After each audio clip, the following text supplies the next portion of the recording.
అత్యంత ప్రాధాన్యతతో కూడిన కార్యక్రమంగా తీసుకుంటాం. మేము రకరకాలుగా స్పందిస్తున్నారు నాయకులు. కొంతమంది ఈయననే ఇప్పుడే ముఖ్యమంత్రి అయినా, ఇప్పుడే వచ్చిండా అని.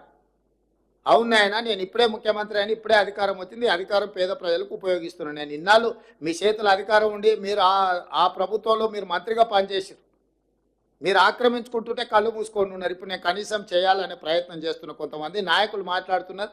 నేను వాళ్ళ పేర్లు ప్రస్తావించదలుచుకోలేదు, ఎందుకంటే ఇది కొంత ప్రజలు ఇబ్బంది పడుతున్న కష్టపడుతున్న సందర్భం, పెద్ద రాజకీయాలకు తావియదలుచుకోలేదు.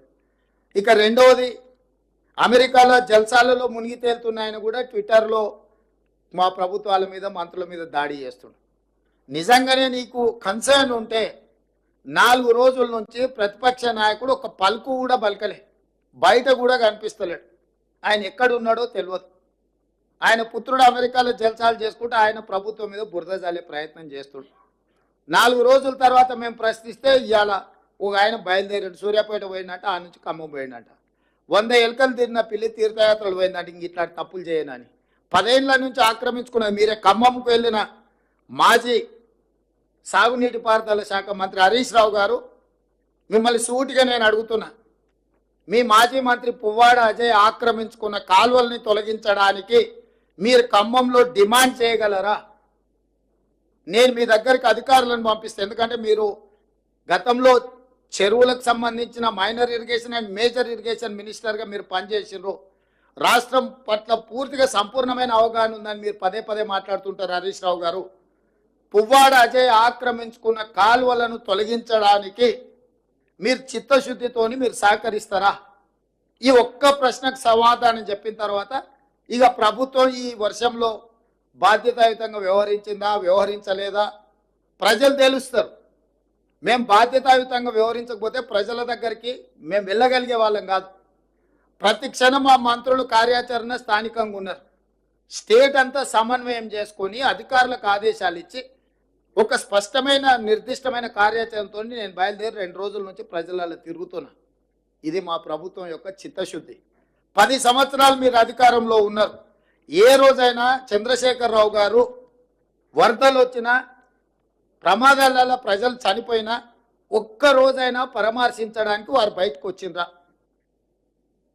ఒక్క రోజైనా ఆ కుటుంబాల దగ్గరికి చంద్రశేఖరరావు గారు వెళ్ళిండ్రా? మీ దగ్గర రికార్డు ఉంటే తీయండి. 2014 నుంచి 2024 జనవరి వరకు చాలాసార్లు వర్షాలు, వరదలు, ప్రజలు చనిపోవడం, ప్రమాదాలు జరగడం మనం కళ్ళతో చూసినాం. చంద్రశేఖరరావు వరదలు వచ్చినప్పుడు ఏ ప్రజల దగ్గరికి వెళ్ళిండో ఒక్క ఆధారం చూపించండి. మాసాయిపేటలో రైలు కింద వాడి స్కూల్ పిల్లలు 30-40 మంది చచ్చిపోతే ఆయన సొంత నియోజకవర్గం, పసిపిల్లలు చచ్చిపోతే కూడా ఆ కుటుంబాలను పరామర్శించడానికి ఓలే. ఔటర్ రింగ్ రోడ్డు దగ్గర ఒక వెటర్నరీ డాక్టర్ని ముష్కర్లు ఎత్తుకెళ్ళి బ్రూటల్లీ రేప్ అండ్ మర్డర్ చేస్తే కూడా ఆ కుటుంబాన్ని పరామర్శించడానికి ఓలే.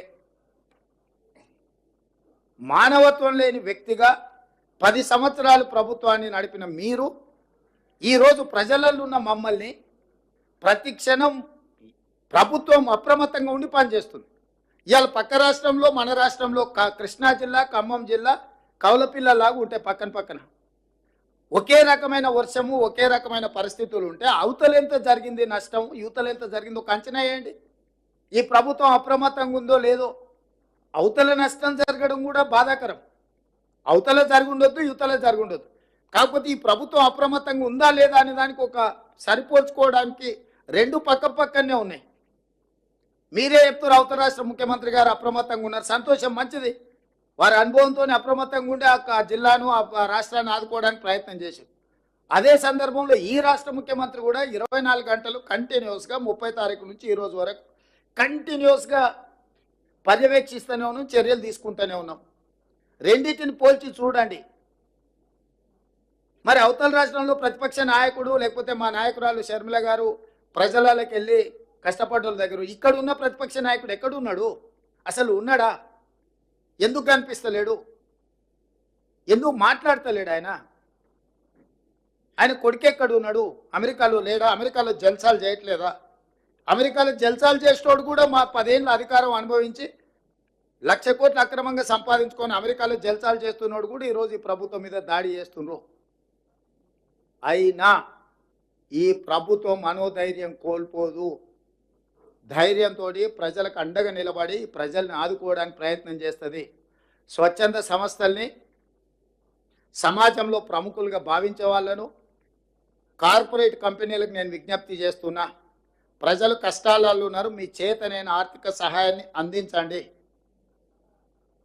మానవత్వం ప్రదర్శించాల్సిన అవసరం ఉన్నది. ఈరోజు మానవీయ కోణంలో వీళ్ళందరూ కూడా ఆలోచన చేసి చెయ్యగలిగిన సహాయాన్ని ఈ పేదలకు